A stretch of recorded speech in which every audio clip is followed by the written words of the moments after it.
Hi, Myriam. Let's look first at Benoit Hamon. I've heard more than a few comparisons now made between him and Bernie Sanders in the United States. Do you think he compares?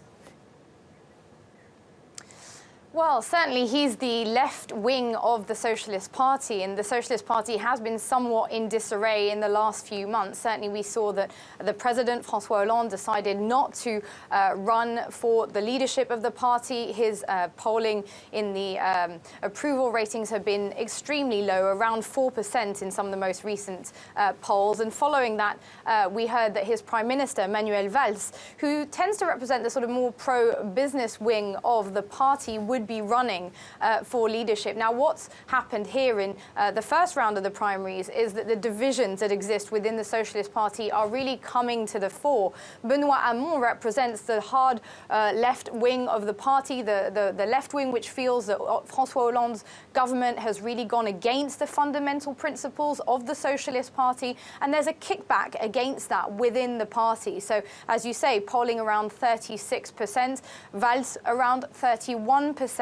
Now, the real question is whether or not this means anything in the fact that the Socialists are really polling very behind all the other parties in terms of success at the upcoming presidential elections in May. They're currently fifth, and that's far behind even the far-left candidate, Jean-Luc Mélenchon. So it's not clear whether or not Benoit Hamon can save the Socialist Party, as it were, and rehabilitate it in a way that would make it one of the strong contenders.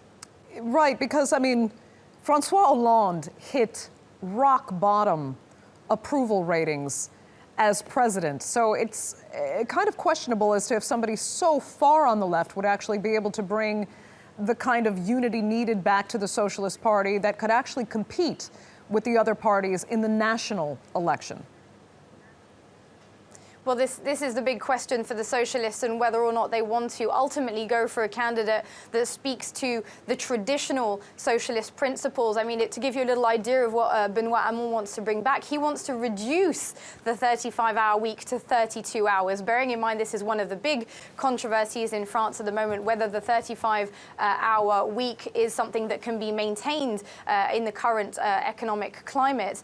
He wants to impose a levy on robots, which was one of the funnier parts of his proposals. But he also wants to apply a universal income, beginning with young people, but extending that out to everyone. So these are traditional leftist policies at a time where there are big divisions over whether or not that's the direction of travel the Socialist Party should be heading in. Now, what this has done is clear the way for a maverick character who some people are comparing to the sort of Trump of French politics, not necessarily in his policies, but in the fact that he doesn't come from either of the main parties, and that is Emmanuel Macron, who is neither left nor right, who founded his own party, En Marche, which is sort of the equivalent of saying, you know, let's move forward.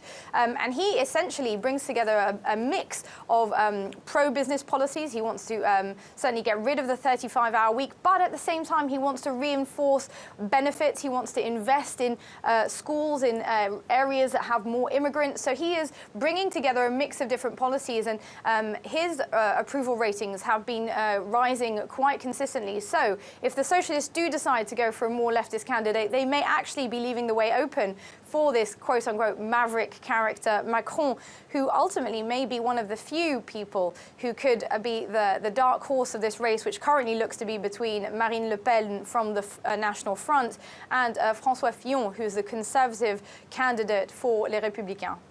Okay, reminds us all of Jacques Chirac versus her father way back when. Okay, Myriam Francois, we'll leave it there for now. Thanks so much for that.